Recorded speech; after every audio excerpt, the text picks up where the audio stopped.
What's going on, guys? T-Mart here, and welcome to week number 2 of the top 10 best paint jobs in Black Ops 3. So last week, week number 1, was a huge success. You guys really enjoyed this series. There's a lot of support. I really appreciate that, guys. And this is definitely going to be a weekly series we do on Sundays here during Black Ops 3. Now, in this episode, we actually have all paint jobs submitted by you guys. I've opened it up to where you can submit your own paint jobs. If you guys want to find out more about that, there's going to be an instructional video link down in the description.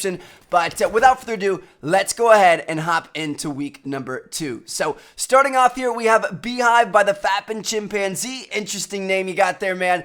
But yeah, this one, it's kind of cool. It's unique. You know, you don't really see a lot of paint jobs on the RK5 pistol, and it looks pretty cool. I really like the black and yellow. Obviously, that's a good color combination. It's got kind of like a badass, almost Beedrill looking guy on the one side of it. So I thought this one looked pretty good, and it was unique. Now, next up, we have Nerf It by McLeod, and this one, like, I feel like you could get a little bit more detailed, but I really liked the idea of creating a Nerf gun in Call of Duty. Like, that kind of brings back childhood. I remember back in the day, and the Kuda honestly does kind of look like a Nerf gun would look. You know what I mean? So, I don't know. Like, again, I feel like you could put a little bit more detail into this. Maybe put, like, you know, the Nerf bullets on the side of the gun and stuff like that. But overall, it's a very unique idea that I wanted to shout out for John. So, next up, we have the Iron Man Argus shotgun. So this one's really cool. You guys know I really like how people use the Argus circle for unique things. Like before, I've seen a Pikachu one that had a Pokeball within that circle. This one's really cool because this guy put Iron Man's kind of like center glowing chest piece. I forget what's actually inside of it, but he put that on like the circle lever action of the shotgun. And I'm a big fan of the Iron Man movie, so I just absolutely had to include this one. Next up, we have an insane one from Sherbert Melon. This one he calls the Syndicate Original, and he actually makes Tom's Riot Lion logo, which is really cool. I really like when I see people, you know, making stuff of other YouTubers' logos and stuff like that. It's kind of a cool way for, you know, people to represent their favorite people, and I'm a big fan of Tom, so I thought this one was pretty cool, and there's a lot of detail that went into it. Now, next up, we have Digital Inferno. This one, I don't know, I thought it was super unique. You know, it's not like this a camo we've seen before in Call of Duty. It's not based off of any pop culture things or anything like that.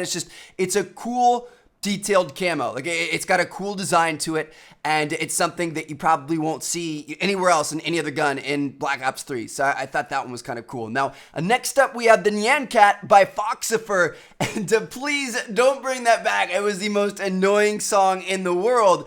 But this is actually a pretty cool camo. You know, the Nyan Cat is just, it's super unique. It's kind of a cool design. Deadmau5 even had it on his Ferrari 458. So, you know, if you can have it on your weapon in Black Ops 3, that's kind of cool too. So that was a pretty cool one. Next up, we have Illuminati confirmed by YouTube Punk Punch 123. So this one, the decision wasn't really up to me.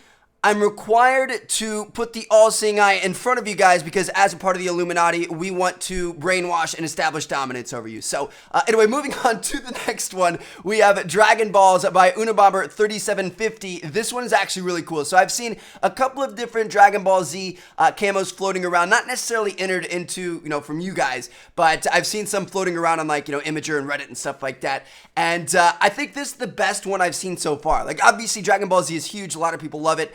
I watched it a little bit as a child. I wasn't like super, like, I thought it was really cool. I never watched the whole series. I kind of want to go back and you know, do a Netflix binge sometime.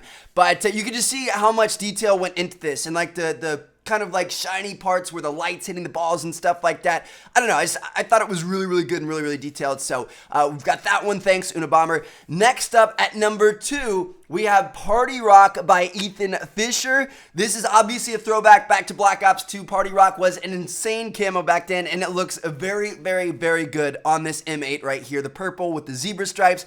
Oh man, that looks so cool. I'm a big fan of bright, crazy, vibrant camos.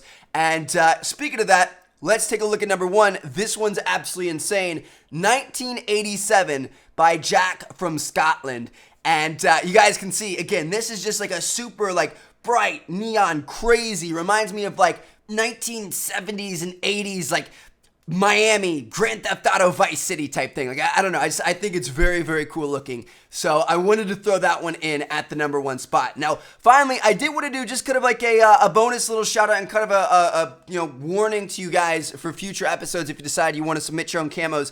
Look at this one right here. Like, this guy sent me a video with the weapon camo, but I can't like see anything on the gun. You know what I mean? Like, there's nothing there. You can't see it. So I just like, if you're going to submit a camo, please make sure you actually have like things on the gun that we can see. So anyway, thank you guys so much for watching. Hopefully you guys enjoyed the video. I will catch you guys later. Check out one of these 2 videos if you're not seen yet.